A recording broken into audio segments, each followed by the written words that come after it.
3 guests on at once. So I'm very, very excited about that. So let's get to it. Again, you're not going to want to miss their stories and their perspectives.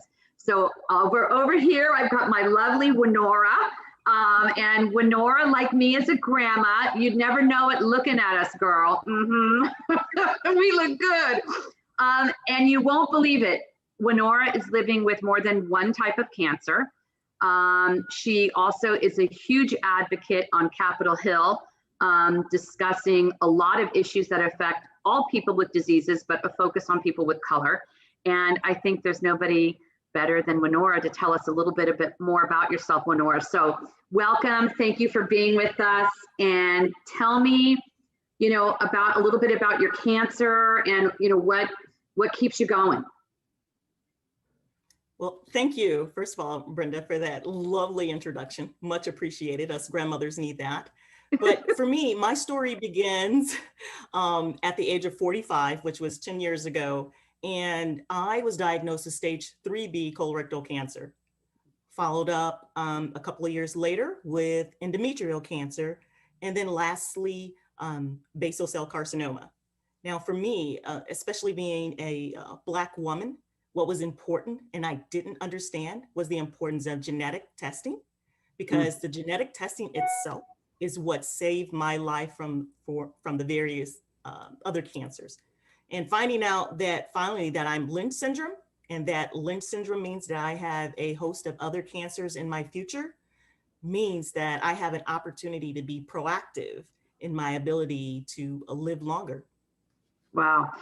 It's amazing. I should have brought my Kleenex because I feel like I might get weepy. The strength that you have is incredible. And I look forward to diving into more of your story. Let's introduce the other panelists here. We've got Abraham over here coming at me from Georgia. And he has been really supported and educated through not only your parents, but through advocacy. You've got a strong interest in medicine and biology, and you're living with HIV. So Abraham, tell me a little bit and tell all of our listeners a little bit about yourself. Yes, thank you so much, Brenda. So my name is Abraham Johnson, and like Brenda said, I'm from Georgia, and I was diagnosed with HIV at the tender age of 18. Wow. And it was, anytime I tell my story, I always get sad because I remember like it was yesterday, just getting a diagnosis and not knowing what life would be like as a Black gay man living with HIV, especially in the South. But through the support of my family and also just advocating and using my voice through the healthcare system, I'm here thriving. And my hopes and dreams, nothing has stopped me.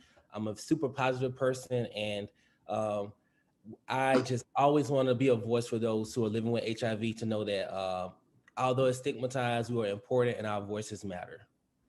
I couldn't agree with you more. That's great. You are an inspiration. I read your story, and like I said, it's just incredible. And last but certainly not least, Chiffon down there over here on my screen. I can see you. You look gorgeous. I know you've got your sweet little 1-year-old with you. And you have also, I think, have a nickname, Wonder Woman. Very empowered woman, advocating for sickle cell in the rare disease space, nominated for many awards for your outreach and support. So besides being a mom with a young baby, tell us a little bit about yourself. So my name is Chiffon, as you mentioned, and again, thank you for that great introduction. I actually have 3 children, but we'll get to that later. So I'm a Washingtonian, born and raised, 33 years old. I have sickle cell SS. And my mom pretty much found out in utero that I was going to have sickle cell. They actually informed her to abort the pregnancy.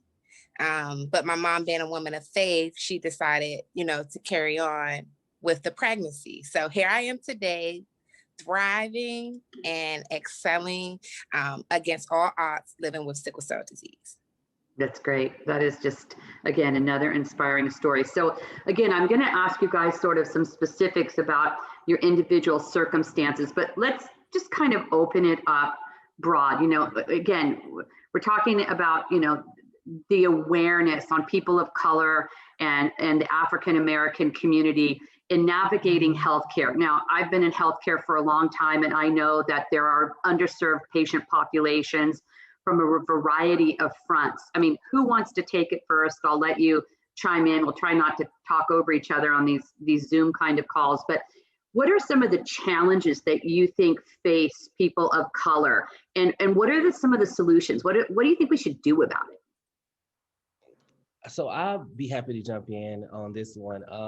So as a person living with HIV, I have a huge network of other people living with HIV, and I also help those who are newly diagnosed get into care. And I think one of the things that the challenges, especially for people of color, is access and also representation of doctors who really care, right? So I like to say unveiling the white coat. You know, when a person is newly diagnosed with a disease like HIV, it's something that can be really challenging and hard to fathom. And oftentimes it's important for the doctor to look at that person as not a patient, but a person, and realize that when they come into that room to whether to receive their medication or to receive the diagnosis, that it's hard, and you have to take a holistic approach. And so I think a lot of times it's about representation, doctors understanding what it means to be a person of color, and actually operating from a place of empathy and understanding, and not trying to, get to the bottom line, So I think that is one of the problems. And when we think about people of color, is access and representation in the healthcare field.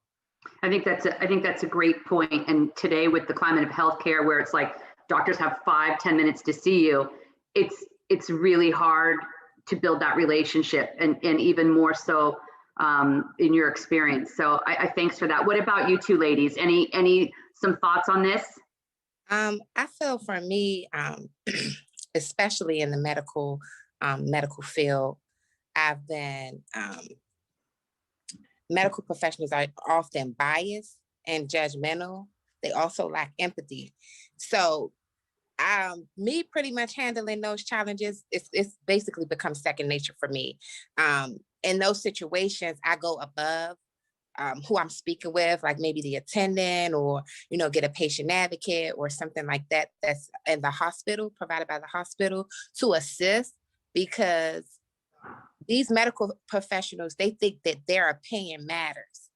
Every patient is different. So what I may experience as a sickle cell patient or warrior, Miss Winora or Abraham may not experience those things. So they have to treat us as individuals first. And like I said, me just navigating through that, it has actually become easier for me, because I just go above whatever the issue that I'm facing.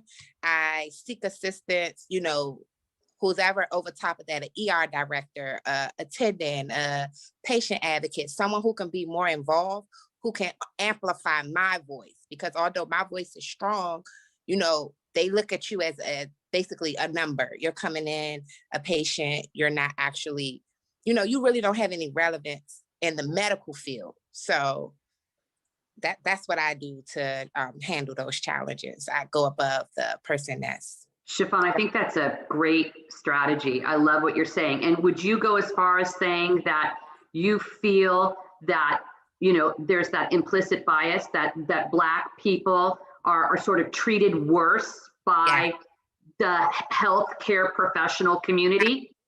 Absolutely. We're discriminated against, we're prejudged before we even get any labs or anything done. We're already judged before we come in, just because the color of our skin. Oh, she's here, she's a drug seeker. But you didn't even look at my labs. And it's unfortunate for me as a sickle cell warrior, because when I go into the ED, I'm at my limit. I've done everything I can possibly do. Like, I don't need your opinion. I'm here for help. Yeah. And this is the thing that we need to change. I mean, I think, this is something that's not taught in medical school. This is something that is not probably continuing education for physicians, for nurses. And I think it's something that, as a collective, we should think about how that no longer happens, and what providers need to do. Winora, get in here on this conversation. I was just going to jump in because Chiffon and Abraham gave some great reasons, but I want to go one step further. And a lot of times, as Black people or people of color, we're looked at as an underclass. We're underrepresented. It starts there. How about a living wage? I recently saw something where it noted that Black people make $40,000 a year as a livable wage. I mean, add insurance on top of that. All of that begins there. So while we're just trying to get that care or that care or standard of treatment just in our routine care, but it goes back further than that for us. Things that we have to fight for, and it comes with living wage, insurance, and things of that nature. It does. I mean, and I think about, which we can't even tackle. I mean, it's a whole other program, but the payer system, all of us talking together today have chronic medical conditions, right? No, none of us have a cure. So all of these medications too, it's not like it's one prescription. It is the rest of our life cost of drugs. And I know for me, getting access, the stories I've heard over the years, getting them paid for long-term. I mean, this is a whole other animal that nobody seems to ever address with you, right? That's correct. Yeah. Any other thoughts? I mean, I want this to be your voices. Abraham?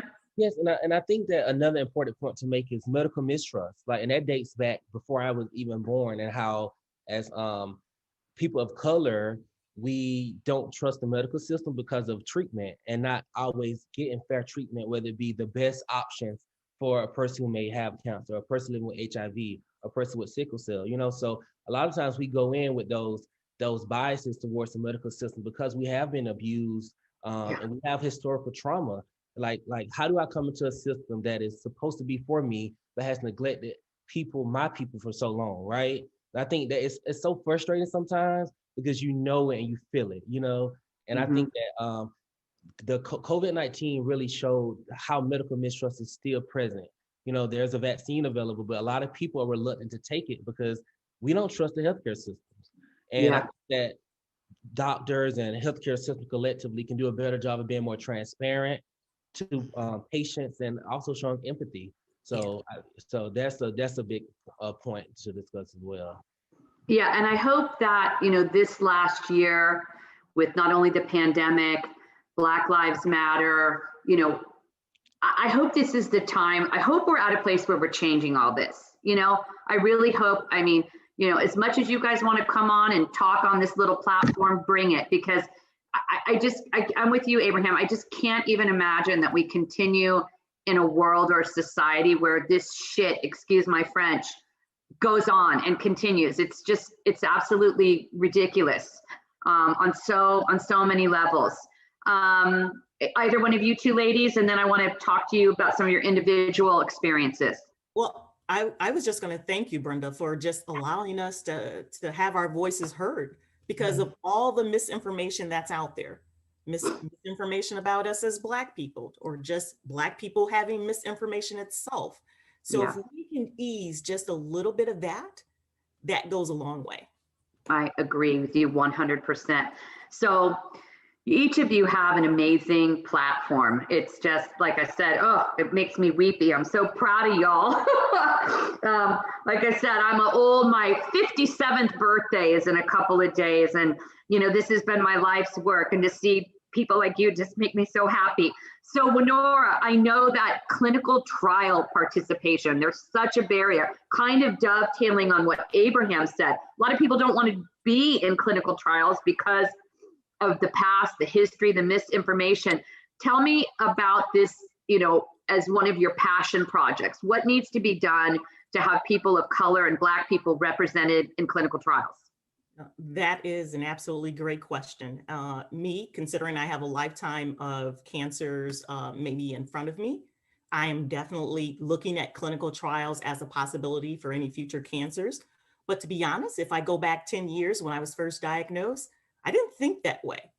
I had to really, really do some research, align myself with organizations so that I can get the misinformation that's out there, taken away.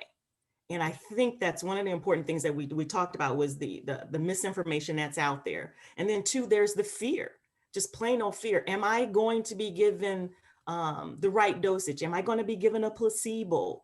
Mm-hmm. And then finally, how about just plain old asking us? Sometimes we're just left out of the equation altogether because we're just never asked. Yeah, that's that is, and without the ability, then we don't move science forward. And again, we're just perpetuating what we're talking about today. How did you as an individual, particularly since we discussed that this sort of the healthcare professional community has let you down, did you do this research on your own? Like what was the metamorphosis in this 10 years? And then what would you say to people that, maybe, are too sick or too tired or don't have access to doing the research? Like, what would you say is the strategy to educate yourself to fill this void?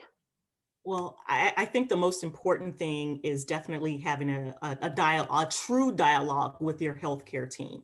And when I say a true dialogue, when you go into your doctor's office and they ask you, how do you feel? Tell them how you really feel. Be honest and upfront with them. I can't remember enough times when I was younger that I'd gone into a doctor's office, especially let's say the gynecologist, and he said, Lenora, how are you doing? You have any pain anywhere? And I'm like, no, I'm okay, trying to be superwoman like Chiffon, but realizing before I left there, I really should have told him about those weird aches and pains that I was feeling. So we have to be truthful and upfront with our healthcare team.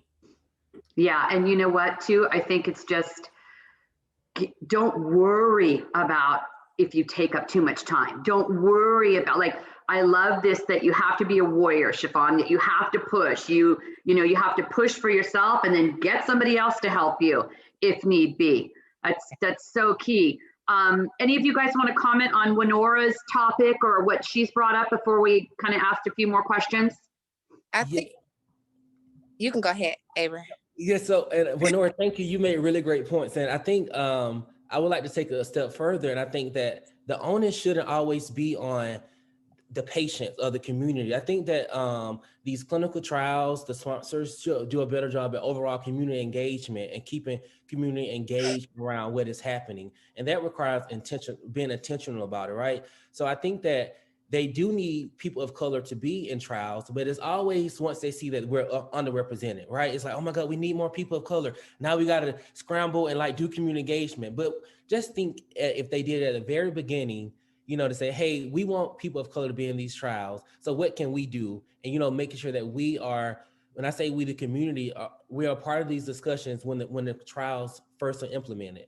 And secondly, I think that Black people, we have been groomed and conditioned to be so resilient. So oftentimes when we do go into these doctor's office, like we have to put on a good face because, we have to be strong because essentially like that's kind of in our DNA to be strong and be bold and brilliant. But oftentimes like I have gotten to the point where if I'm not feeling it, if I don't feel well, I don't mind telling my doctor like, hey, I don't feel well and this is your job. You are paid to take care of me. So what can you do to make sure that I am going to maintain a healthy life? So I think that community engagement is important. Also, like I charge my people of color, although we are resilient, it is okay to ask for help. It is okay to ask for help.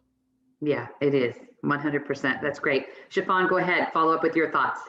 I think the information just isn't there. It's not put out there in a way. If you're not connected to some type of support group or maybe a doctor who may be actually doing that clinical trial, you're unaware. So I think that the information should just be put out there in a way. I believe now NIH have a website that they may have just started that has the clinical trials that's available. But most of the time I hear of clinical trials, it's by ear, word of mouth. people telling me, oh, it's a clinical trial, I'll send you the link. But I feel like the connection should be made, through the doctor, or maybe come in, have a focus group or something with sickle cell or, cancer or HIV, and say, hey, we're going to have a few clinical trials. Like, let us trust you. So we can just not just feel like, oh, we need people of color, because then we feel used. Yeah.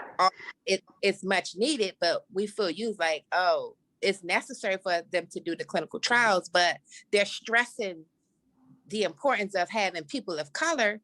But how do we even get there? We didn't have any information from the beginning. So I think it's really important for the information to just be provided to us in some type of way, other than most people can't even use the computer. So they have to put that into play as well. Maybe flyers through your doctor or your hematologist or whomever you see, your PCP, and they could communicate that to us so that, we can participate. Good. After we're done, I'll follow up with all of you, because I think there's some people that I can introduce you to that you make sure you share your voice with them, and maybe we can work on changing some of this. Awesome. So yeah. So Chiffon, first of all, tell everybody why you're Wonder Woman.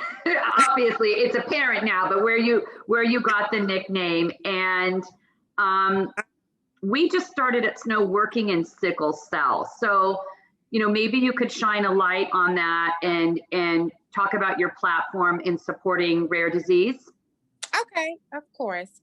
So sickle cell affects 100,000 Americans, and predominantly most of those are African American. The name Wonder Woman came because my strength, and like Abraham said, we're just always expected to be so strong, like super strong. But I have my days advocating and participating in rare disease.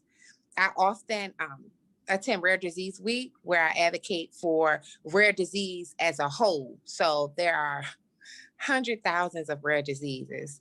Sickle cell is my focal point. And what we do is we have a week of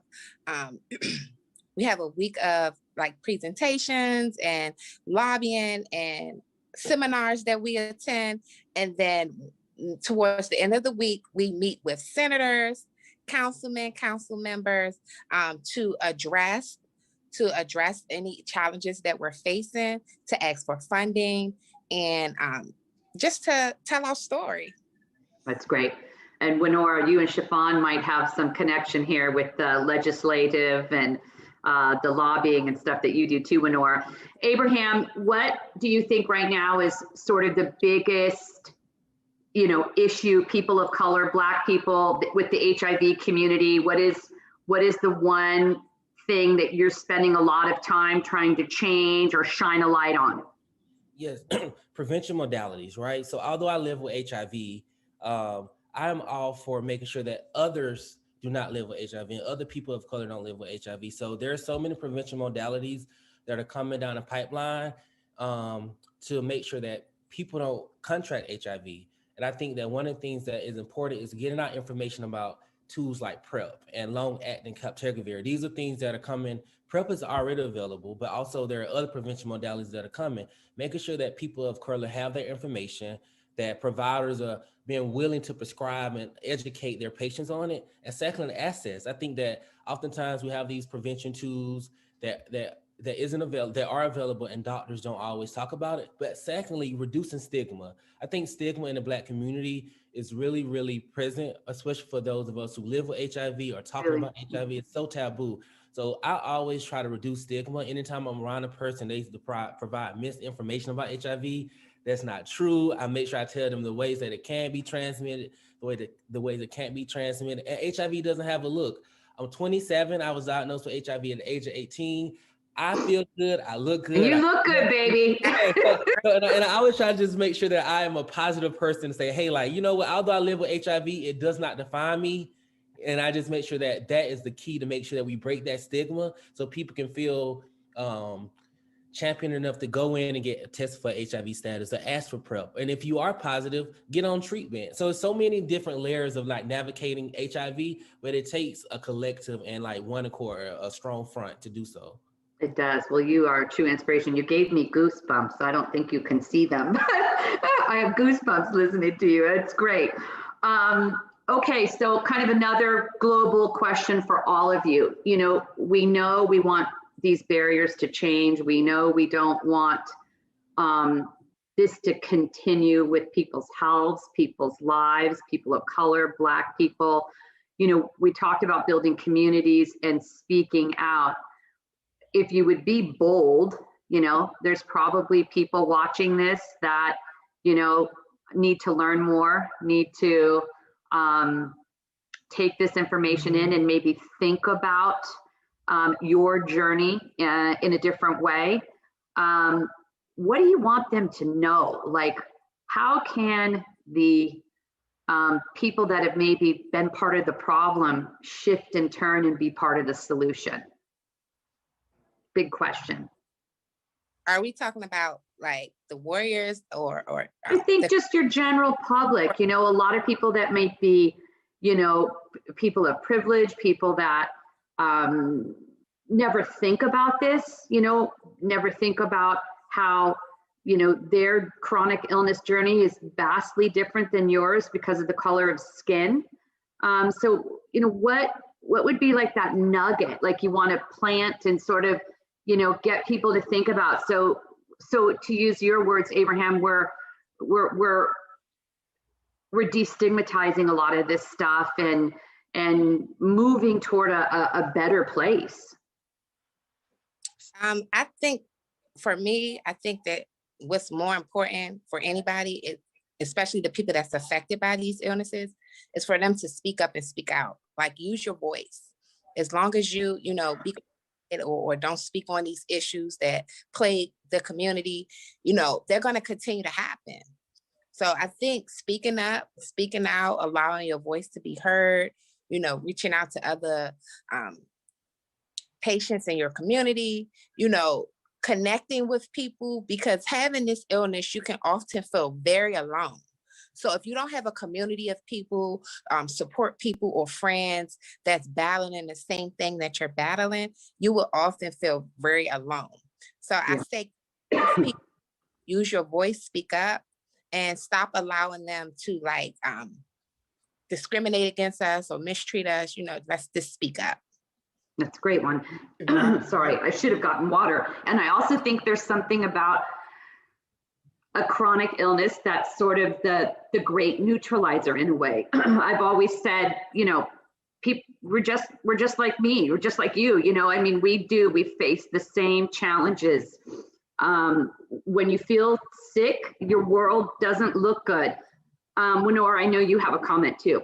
I did. I love that comment by Chiffon, because for me, what's important too is that when you're growing up, especially in a Black family, you're never told about why grandpa died from this or why the uncle passed away from this or that. We hide so much of our health issues that would have a big impact on our future. Like for me, when I was diagnosed with colorectal cancer, I woke up from surgery with my oncologist telling me that I had had cancer for 15 years.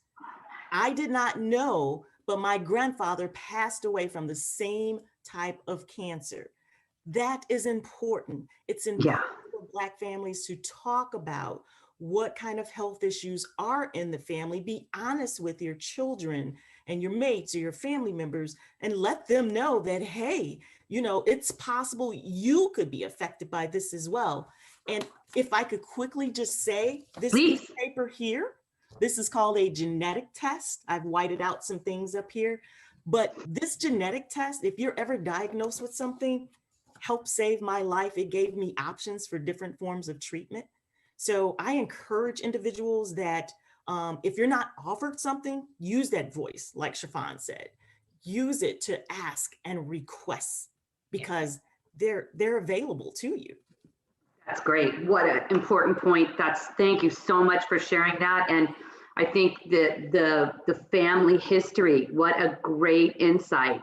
Thank you so much for that. Abraham, I saw your little light coming on that says you want to talk. Go, baby. Yes. So I think, Brenda, and thank you both for your perspective. I think I come from a different lens. And I think one of the things I remember you asking about, like those people who are privileged or those who may not live with those diseases. And I instantly think about health equity and also representation and making sure that we are afforded the same opportunities to learn about diseases, educate about disease, and also be able to prevent diseases. So I think that like if and I just have to call a spade, white people, those who are privileged and those who are in legislative and leadership, share the power, allow people of color or those people who are living with the diseases to be a part of the discussion and give them opportunities to help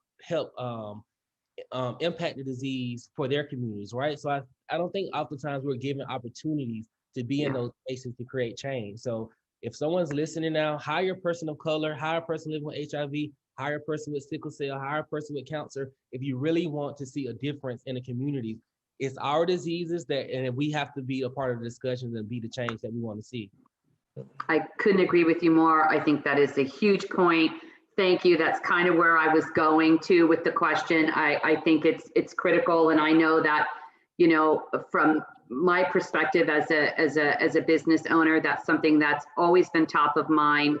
Recruiting talent, really competent, incredible, wonderful talent, like you're saying, Abraham, whether they're Black, another color, have a disease, like bring it on. That is the way we make change. I think so. So I could talk to y'all forever. You're so great. And I think you might have to come back. You make my job easy. I like to leave these kind of things with sort of like your best advice, your motivational tip, the one thing you want, to stick in everybody's head that's watching it. So I'll ask you, what is it? And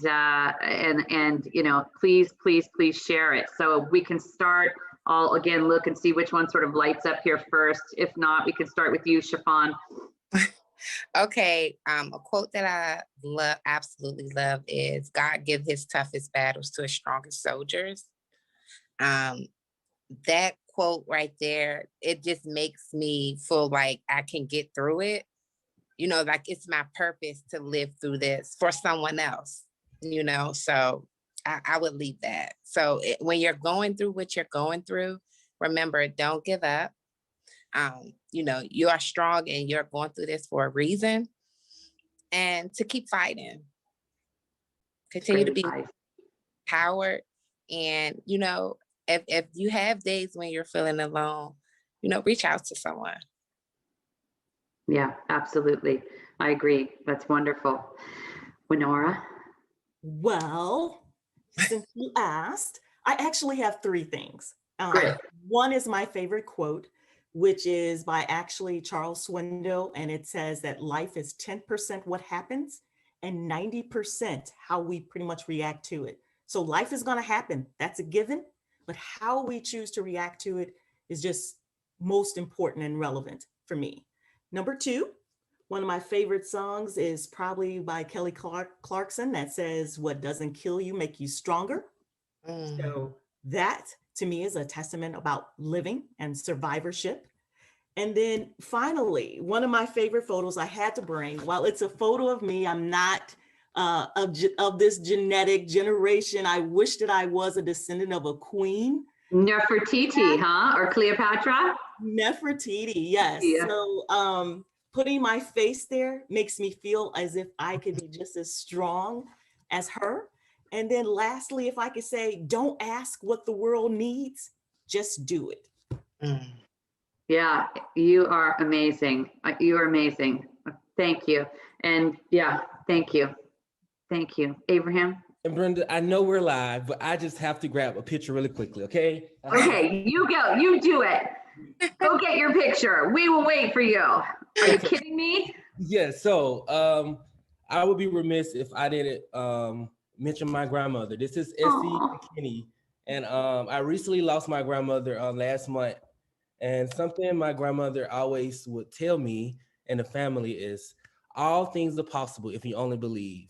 And I remember when I first was diagnosed with HIV, I remember wanting to commit suicide and not feeling like my life was worthy. And although like, you know, I didn't commit suicide, I can say that living with HIV does prevent challenges about like how you feel about yourself. And I always, now that I have, now that my grandma is no longer with me, I still remember her saying, all things are possible if you only believe. So I believe that there will be a world without people living with HIV. I believe there will be a day when health equity does exist. And I do believe that all things are possible. And if I can encourage people living with HIV or any other chronic illness, is that it gets better.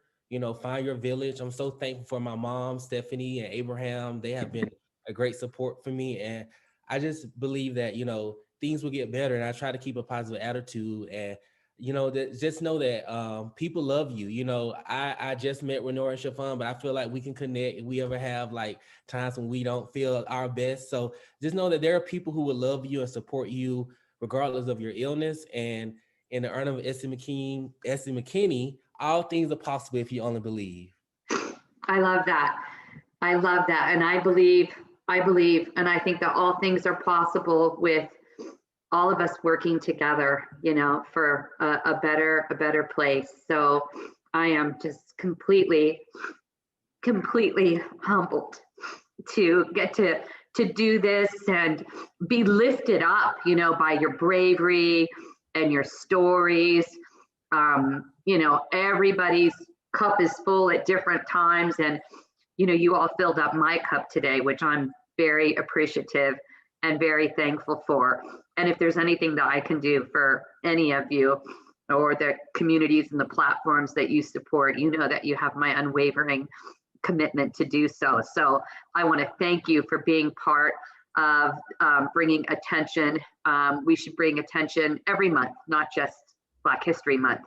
And so I hope that I can have you guys back again and that we can dive deeper and really drill down on some of the special things that you guys are doing in your communities. But I thank each and every one of you so much, and I want you to stay safe. This stupid pandemic is still here. I'm over it. So stay safe. Hopefully there's a light at the end of the tunnel. And I just give my heart and a big virtual hug and love to each and every one of you. Thank you for just being awesome. Thank you for awesome.